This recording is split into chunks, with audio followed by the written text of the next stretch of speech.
All right, on this episode of Bare Knuckle Bowker, very excited to be talking to this individual. We were just kind of touching on it before the call. We've often talked about BKB related things. We're talking BKFC now, and this individual jumping into the ring, doing so on March 28th as part of the BKFC Fight Night offering there, and doing so against Timmy Mason. Great getting to have Harry Gigliotti on Bare Knuckle Bowker. How are you doing, man? Good, brother. Long time no talk. The last time I think we chatted, I think it was either we couldn't catch up because of the Callum Skane fight. I was heading into England. So I think it was John Bernard. I mean, I had to vacate the title sadly and part ways with BKB, but we got a lot of new things coming up, and I think this new debut with BKFC is going to be a good thing for my future. And I think Timmy Mason's got a lot to handle on March 28th. Yeah, and then obviously I feel like this is more the case for fighters who are like very early on in their bare knuckle endeavors, like where they would do like the singular fight kind of deals just to kind of like gauge where they're at. But cool that you got the multi-fight deal locked in and everything like that. So yeah, it seems like there's a few instances we'll get to see Harry Gigliotti out there in a bigger combative bare knuckle space. I I'm excited, man. I mean, I'm ready. I get to finally do it in my backyard at Mohegan Sun, so that's like something I've always kind of wanted to do. I got my whole family coming. Nothing much has changed. Still training with my gym. Just like I said, the promotion a little different, bigger platform. I'd say I don't want to talk bad about BKB. Mike and everybody did really well for me over there, and it's just business. I guess that's the main reason why I parted ways with them. But I just see a great future right now. I wouldn't have signed a multi-deal with BKFC if I didn't think the future was bright. So I'm excited, man. I'm just really excited. I think Kai Stewart has a lot to handle too. I know he's got his fight in Miami. I'll be paying attention to that, and hopefully by summertime I'll get my title shot. Depending on obviously how this turns out, but like I said, Timmy Mason's got a lot on his hands on March 28th, and I'm just looking forward to marketing and selling this fight, and bigger things ahead. Yeah, for sure. And I mean, I definitely am with that spirit of looking ahead, but I feel like I'd be remiss if I didn't maybe, I guess, get a couple insights because it did seem like you were on track to defending that BKB title against Esteban Partida and obviously now fighting for BKFC and doing so on cards that are on the same day, which is an intriguing kind of thing to sort of notice as well. I guess just like what was the timeline like from thinking it was the plan to defend that BKB belt for the third time to now readying to make that BKFC debut? Like, is there a certain amount you can divulge with that, or? I mean, so now obviously I'm fighting a southpaw, where I was going to fight an orthodox there. So obviously the training regimens changed a lot with the sparring and stuff.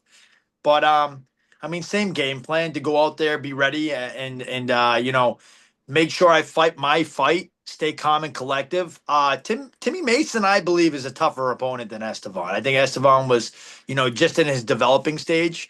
Timmy's been around the block, and he's got that boxing IQ and boxing background. And he did pretty decent. He dropped Jimmy Rivera from what I've seen in his last fight. So I mean, he took that fight on last minute notice too. So I'm not taking this kid lightly. I know he's going to be the real deal. But I think this is, like I said, the right fight in the stepping stones side of fighting, trying to build my name and trying to, market myself and promote myself. Right now, Timmy Mason's the right step in my career. Um, I still want to fight Estevan. Like that part of me always wants to be like, because now people are jibber jabbering saying like, oh, he pulled out because he was scared. It's like, no, I pulled out because of marketing and business reasons. Realistically, I won't get into it. Like I said, it just is what it is at that point. But I if he came over to BKFC, it'd be no different. I'd still fight Estevan. You know what I mean? I'd love to make that fight happen. But my eyes are on the prize, man. And, trying to meet Conor McGregor, trying to promote myself, trying to build my platform, my content. And I think the right fight for me. So I got to do what's right for my career on a business aspect. You know what I mean? So, but let's get to Timmy Mason first, and then we can start talking about other things after. I just, I'm not looking past Timmy Mason. Let's put it like that. You know what I mean? So, but yeah, I'm gonna have to make my adjustments. I'm fighting in a circle. I'm not fighting in the trigon. I think this will be giving me enough space to kind of put my boxing IQ together, you know? Yeah, and that was going to be what I was going to ask you about because you obviously have, pedigree as a gloved boxer prior to getting into the bare knuckle world. So I would think this BKFC transition would even lean that much more into your broader combat sports skill set. A lot of people are like saying like, "Are you nervous about?" I'm like, "No, this is kind of suits my style more. If anything, fighting in a trigon's more nerve wracking because you got a heavy if you got a heavy brawler trying to take you out or someone that tries to put their weight on you, it doesn't really utilize all the benefits of a boxer, you know. So I made easy work in the Trigon for the most part against pretty good people. I mean, Joe Fitzpatrick and Callum Skane alone with their boxing pedigree, and then John Bernard, who's an absolute legend and actually a really good boxer to find out. You know, I didn't expect that when I fought him. I didn't expect to see the bobbing and weaving and the shooting and the heavy shots, and he was really well rounded. So nothing different, just a little bit more easier space for me to be able to put my punches together. So I'm excited, man. I'm just excited to be able to market with the. I don't want to say it like this, but the bigger promotion. I want to, I want to grow. I want to grow, and I want to get better sponsorships. I want to, grow my content, and I think BKFC was the right signing for me as of right now in my career. So, I'm super excited, dude. I'm just super excited to finally be able to, go after something great, and hopefully sooner than later, by the end of the year, I'll be wearing another strap on my shoulder over here. You know what I mean? So, um, it sucks. I didn't want to vacate the title. Like, you know what I mean? Like that's, always something that, kind of hurts. I loved it having the Police Gazette diamond belt under my name, especially, honoring John L. Sullivan and all the legends from the past. But I had to do what I had to do for what I thought was the right step. And right now I'm just looking forward to being part of PKFC and representing my name with the brand. So I'm excited, man. It's gonna be a different feel. I heard that it's 2 minute rounds, as you know, so that's different. But I can handle that. You know what I mean? I think I can handle the pressure. I came from the boxing background, a fast pace. In the amateur days of my novice career, it was 2 minute rounds. So just nothing different. Just got to make sure I figure things out fast and I get it going. Yeah, for sure. And I mean, to your point, it seemed like an amicable transition. Like it didn't seem like the promotion felt any type of way based on the statement that I was seeing. And yeah, facing a pedigreed opponent, stepping into this one, someone who has that familiarity with the BKFC circuit, certainly been in there with guys like Jimmy Rivera and whatnot. So yeah, great way to kind of introduce yourself to the new space there. Has fought, Brandon Allen as well, a guy who's really been in that contendership mix as well. So yeah, you're facing the kind of guy that can really get you Alan, into those certain conversations. Brandon Allen, I think was underrated too. Like, I mean, I realistically, I think the only time he's ever been stopped was HD Howard Davis. So, I mean, HD I think is one of the bigger names at BKFC. I don't know if he's fighting again, obviously, but HD's my buddy. He comes from a well-rounded boxing pedigree. Um, Brandon Allen's tough. I would fight Brandon Allen down the line too, but I didn't know, did Timmy get stopped by Brandon Allen? He did. It was a third round stoppage, actually. I mean, 3 rounds to go with Brandon Allen. I mean, to drop Jimmy Rivera, who's been around the block forever. I mean, UFC and all that. I can't take this guy lightly. He's heavy handed. He fights pretty good off the boxing pedigree. He comes in heavy with the left hands. I will say, I don't think he's fought anybody at my caliber yet. You know what I mean? When it comes to like picking and choosing and plotting. But it's fighting, man. It takes one shot to change the whole dynamic of the fight. So, I plan on weathering whatever storm he brings, and I plan on giving the crowd everything that I, showed in the past, and just reiterating it here now at BKFC. Yeah, I mean, it's an interesting time for sure. And I mean, you mentioned this in kind of like a peripheral way earlier, like the focus on Kai Stewart's fight that's coming up and everything like that. Like, what were your thoughts on that bout as far as like some of the X's and O's of that Nico Gaffie fight in March at BKFC 87? It would seem like an intriguing one. I haven't really seen much of Gaffrey. He's from Italy though, isn't he? He's an Mm-hmm. Italian guy. Yeah. So I do think I did pick up. I'm gonna have to trace back on it, but I did see him. I think when he fought in the Italian card, I just wasn't really. I was more waiting on that Chris Camozzi fight. Obviously, that was the big hype for me. Um, but I mean, I've seen every fight from Kai. You know, I've seen a lot of Kai fights. I mean, I kind of had to kind of base it off that when he fought Rusty Crowder because I fought Rusty Crowder, so I kind of wanted to see how he fought him and to go to a split decision with Rusty Crowder when I kind of felt like I dominated the fight. I think I have a good chance in breaking Kai's willpower to push that extra distance against me. I think I could stop him. I believe that the body investments, the boxing pedigree will be a lot for him. So um, I don't count anybody out though. I think that Kai Stewart probably will beat Gaffrey. I gotta go, like I said, I gotta go watch the fight. But I've talked with the promotion and they've said that like, yeah, we'd love to try to see if we could build that fight to happen, within the summertime if it's possible. And I'm not ever going to be opposed to that. So, and I also want to maybe even test the spirits at 135 at some point too, because I have fought at 140, and in my boxing career I fought at 136. So I think that I'm kind of accustomed to any idea. Money talks. I love money. Money first, I guess you can say, but um, I want to build with the promotion. I want to try and get every title I can possibly get, whether it's at 135, 145, or even 155 down the line. So I wouldn't oppose any idea, but I would love that fight with Kai Stewart. So right now, let's focus at 145. I think Timmy Mason is going to be a tough man, though. I'm not, like I said, underestimating his skill power or willpower, but I think I have a little bit more to give, and it's going to be a lot on him on fight night. I guess to your prior point about wanting to be like decently active this year, the fact that you're getting out there for a throwdown in the first quarter of the calendar year, I think that kind of lines up nicely for having a pretty active, strong strength of schedule this calendar year. Absolutely. Yeah, absolutely. I mean, I actually nailed it on the coffin. I mean, it's the start of the new year. We start in March, maybe another fight in the summertime.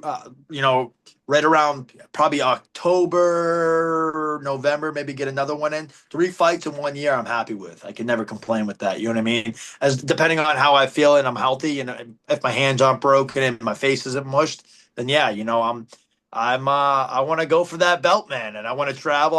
Hopefully, I can get on one of these Italian cards that are coming up too. They got the Italy cards, so I'd love to be able to go and bring my family roots over there. You seem very family oriented, like even like the generation of fighters piece through your family history, which we've talked about in different interviews. Like, I mean, you really seem like you take a particular point of pride in all of that. So yeah, I mean, that would certainly It's be a very everything. cool thing. Family's everything to me.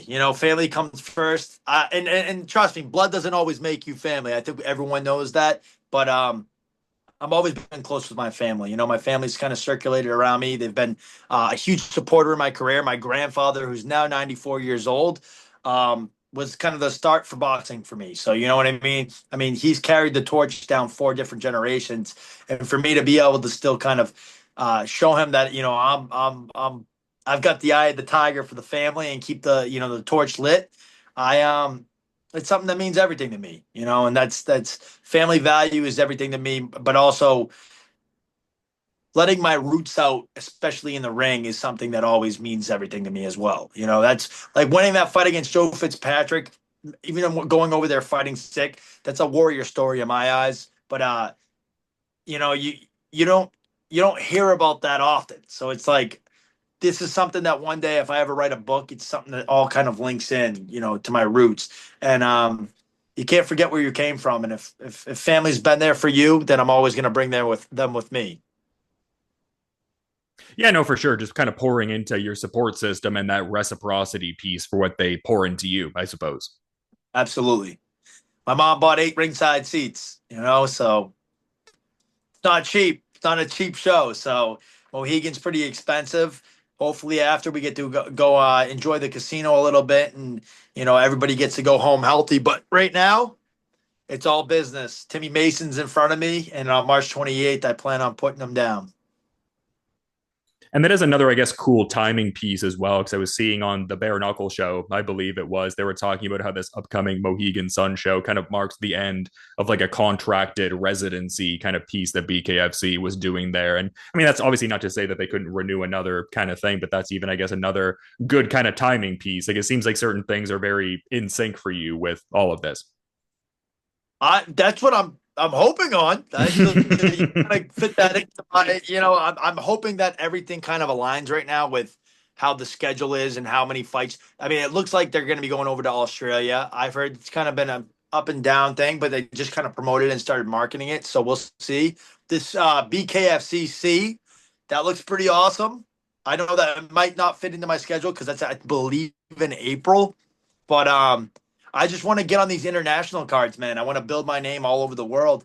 I think they are going back to LA at some point, and I know they're doing obviously Hollywood Beach. I think this fight that Kai is going to be on. Um, so I just hope at least 3 or 4 fights this year, man, and a world title lined up along the way as well.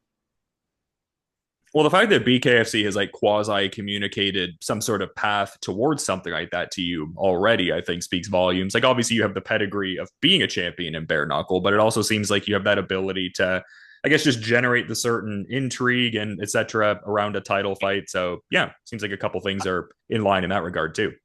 I think the entertainment side is having character, being charismatic, and being able to sell yourself. A lot of people think like obviously WWE, it brings a lot of character, a lot of charisma. In fighting, we have to be ready to fight at all times. We have to be, also marking ourselves and being able to talk and be well spoken. So I hope that they see what BKB, I guess you could say, saw, and just promote me as well as they can. And right as of right now, it seems like we're kind of heading in that direction. Everything's been really peachy and nice, and everybody's been really cool. And I've been feeling like I'm at home again. I was a little nervous because with BKB, I felt really at home, and I really started to love everybody. And when you're on the road 4 or 5 times a year, seeing these people, it's like you start to kind of build a bond with them.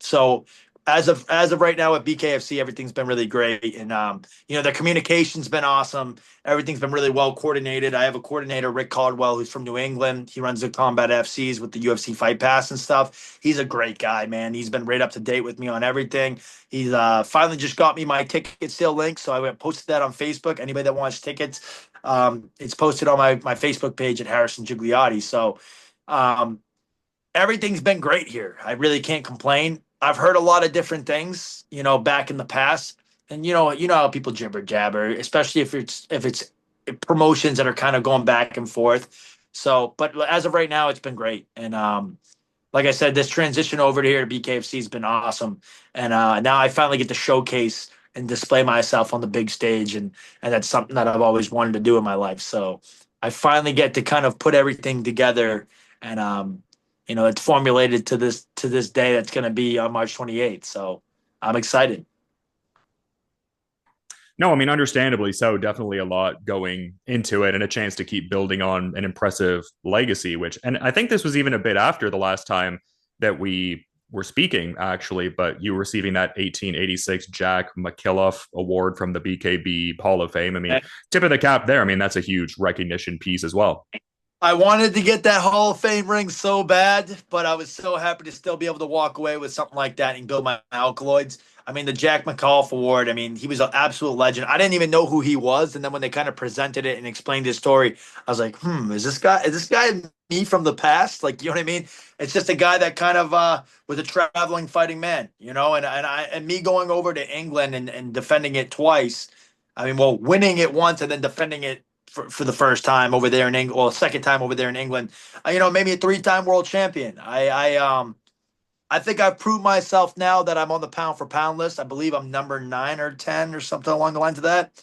But I want to get that number one spot, man. I want to be the talked about John L. Selvin in the future. You know what I mean? I want people to be able to look back, especially bare knuckle fanatics and stuff like that, and say, I knew that guy Harry Gigliotti.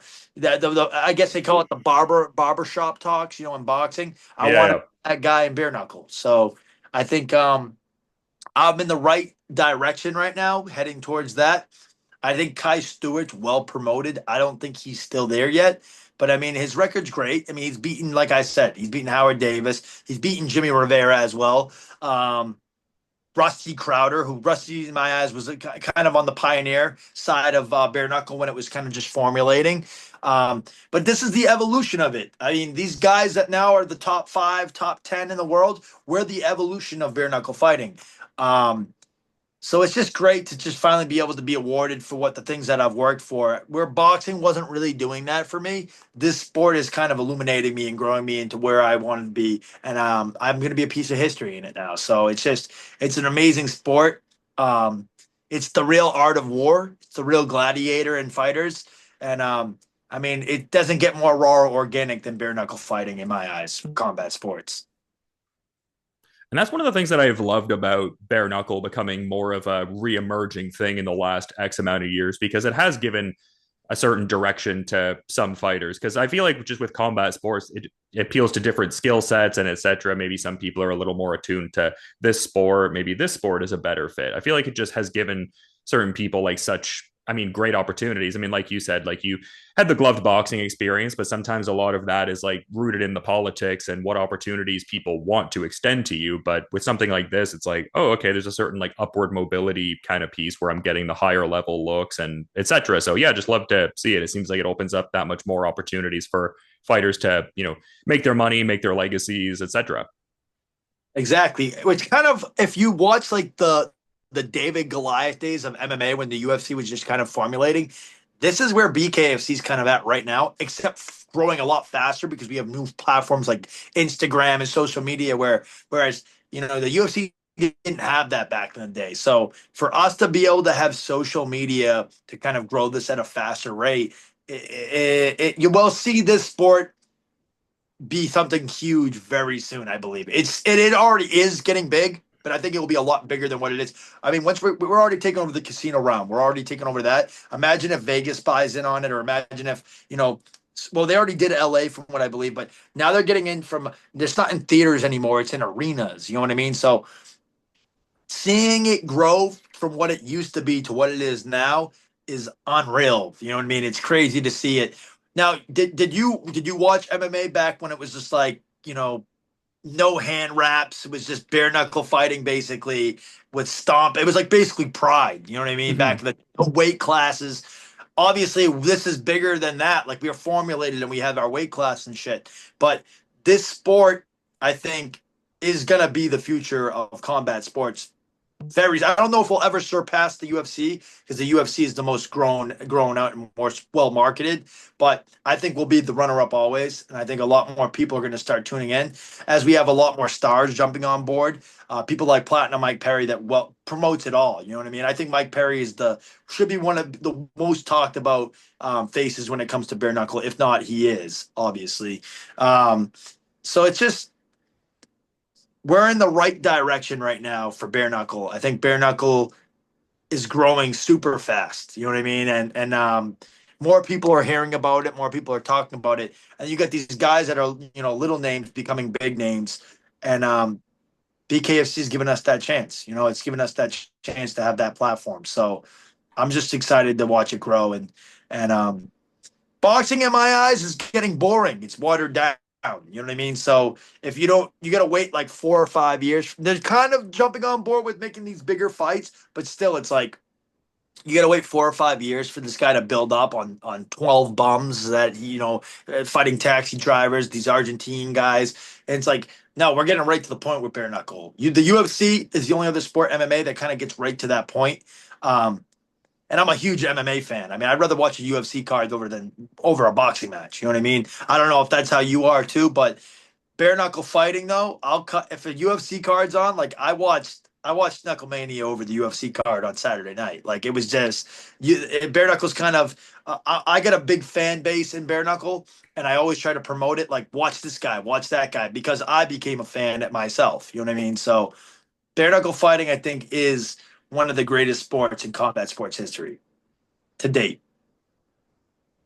Yeah, I love watching bare knuckle. The resurgence of that sport is just so incredible because I really have that reverence for the John L. Sullivan types as you kind of talked about there. And yeah, I mean, it just seems like such a great time for fighters to get different opportunities potentially. Like you mentioned Mike Perry, and he also wears the promoter hat with Dirty Boxing Championship. Like, who's to say we don't get Harry Gigliotti in the DBX ring at some point? Who knows, right?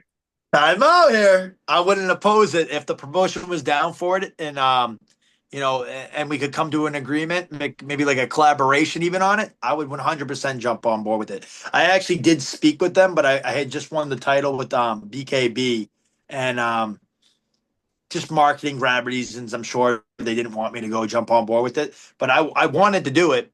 It just didn't kind of match my schedule at that time. I would 100% fight in Mike Perry's Dirty Boxing. You know what I mean? And I would definitely mix the elbows in and ground and pound and all that, and definitely would be on board with that. So I love fighting, man. You know, fighting in all aspects. So I would do an MMA fight. I mean, I did do an MMA fight back in the day. I fought Tom Pagliarulo, who now fights with PFL, but I just did that for shits and giggles. You know what I mean? I was like, whatever, I'll try it. And Mm-hmm. I had no experience on the ground game, and I'm fighting a wrestler, so I didn't fight. I actually got submitted, unfortunately. But you know what?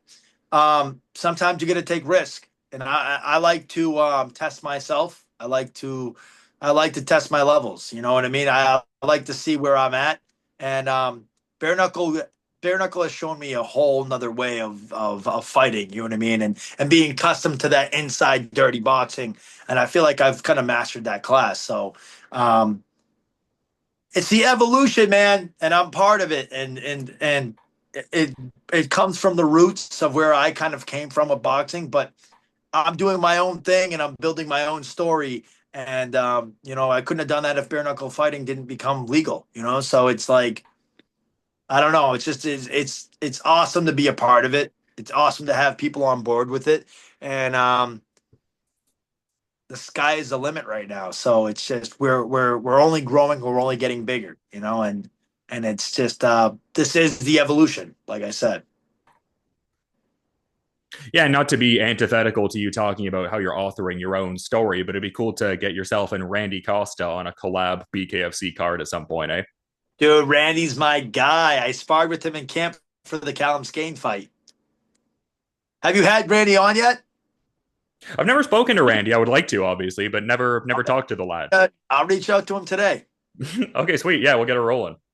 I don't know when he's going to be fighting next. He broke his orbital bone Oh, in a Muay Thai fight because he's a lunatic and just like I'll do a Muay Thai fight. So they are trying to get him on board. I think he's still healing up a little bit. Oh, it was his jaw, not his orbital. oh, So he's healing up right now, but I think he's going to be trying to get on in April. I don't know what the announcement is yet. I know who he is fighting. I already know because he kind of we chit chat. But it's a fight that you're gonna like. So I'll reach out to him today and see if I can get you guys in contact. Randy's good people, man. That's my boy, and he's a hell of a fighter, man. And he's has that experience. He's fought in. I mean, he fought game bred. You know what I mean? Bare knuckle MMA and shit like that. So. He's one of the most well-rounded guys in the New England area, I think, for fighting. So it's just it's cool to see him in bare knuckle fighting as well. yeah. He's all over the place. He does fight circus sometimes as well. A man of many talents, wears many hats, I suppose. Charisma goes a long way, and if you're an entertainer alongside the fighting, it sells. Yeah, for sure. I mean, I think that's a lesson that you have kind of picked up on a little bit as we were kind of talking about earlier. The In New that, England campaign, the everything, it goes a long way. And to think, you know what I mean? We're human. We're feeling the emotions in the ring. We're nervous. We got the anxiety to be able to still keep your character and sell it like that. It's tough, man. It's a tough reality, but nothing's better than putting the smiles on the fans' faces and showboating a little bit and having fun with it because we trail for like 16 weeks and we're dieting and we're killing ourselves to get to that point. So you got to have fun with it a little bit. It's a boatload of emotions, and when you're there in the moment, you don't know what the hell's gonna happen, but you got to have fun with it. You got to enjoy the moment and you got to live in the moment. And there's only certain fighters that know how to bring that character in. Randy Koss is one of those guys, definitely. yeah, and I mean, just I guess this would be like a kind of like last sort of thing I wanted to mention in a way, just in, being mindful of your time, but like just you talking about the idea of like, preserving that kind of like persona and etc. just with all of this, surrounding stimuli going on that would shake the foundations of, most people. And we were talking about Conor McGregor earlier. Like I remember when McGregor had that leg break in the Poirier trilogy, and then Ronda Rousey came out and was like, oh, for him to cut a promo after the fight and to still kind of maintain that kind of energy and specific focus. Just you talking about that reminded me of the Rousey McGregor kind of commentary there, just maintaining that persona in dire situations, I guess. In my eyes, McGregor was the switch in MMA when it came to like marketing a character. You know what I mean? Like a lot of people were there for the fight, and obviously they did have some characters. I think John Jones was another one also that was kind of in that starty feel of bringing a character more into that realm of existence. But McGregor, I mean, took it to a whole different level. You know what I mean? Like, who the fuck is that guy? So it's Jeremy Stevens and stuff like that. So it's like we're watching the evolution of fighting in general alongside with bare knuckle fighting, and now we got Conor McGregor on board. Obviously, we got things like that. Like I can't wait. If you don't think I'm ecstatic to be able to fight in front of Conor McGregor. I've been watching him since the beginning of his career over at UFC. So it's like I went when he had his press conference over in Boston in Dorchester for the Aldo fight. I think this was like, what was this, 2015, 2016. I was there. I got a picture with him. I'm probably like, I was 19 years old, 20 years old. You know what I mean? Looking up to this guy, and now I'm fighting under his belt. It's like, what the hell, man? It's the most surreal opportunity for me. It's you know what I mean?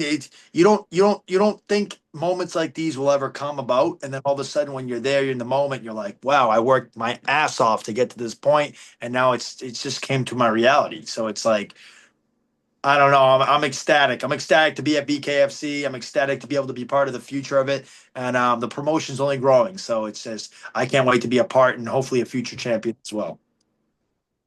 Yeah, and to that point, it's been cool to have you on. I mean, we've obviously done several interviews at this juncture now, but just this seems like a cool part in the story, man. And yeah, appreciate you making time to come on. I just figured I'd give you the floor if you did have any final thought you maybe wanted to add. I mean, I know we covered a lot of territory, but figured I'd give you the floor all the same.